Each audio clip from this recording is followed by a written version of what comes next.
नौगाम श्रीनगरमध्ये झालेला स्फोट 14 नोव्हेंबर 2025 रोजी रात्री नौगाम पोलीस स्टेशन श्रीनगर येथील पोलीस ठाण्यात मोठा स्फोट झाला.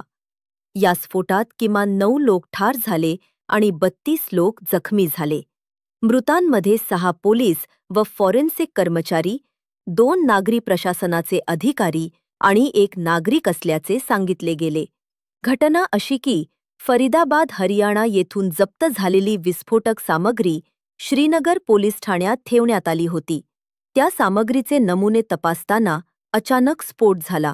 सरकारने हे स्फोट दुर्घटना असल्याचे घोषित केले.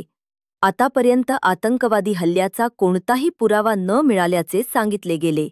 पोलीस अधिकाऱ्यांनी सांगितले की जप्त विस्फोटक एका केसमध्ये तपासणीसाठी आणले होते आणि ते खुले भागात ठेवण्यात आले. स्फोट झाल्यावर पुढे अनेक लहान लहान धमाके झाले, ज्यामुळे बचावकार्य व्यवस्थित होणे कठीण झाले. घटनास्थळाच्या आजूबाजूच्या इमारतींना व घरांना मोठे नुकसान झाले. विशेषतः स्फोट इतका मोठा होता की काही मृतदेह घरांपासून शेकडो फूट दूर आढळले. या घटनेमुळे श्रीनगर व आसपासच्या भागात मोठी काळजी पसरली आहे. स्थानिक लोकांनी धक्का बसल्याचे, भयाचे वातावरण आहे असे म्हटले आहे. सरकारने तपास सुरू केला आहे आणि सुरक्षात्मक उपाय वाढवण्यात आले आहेत.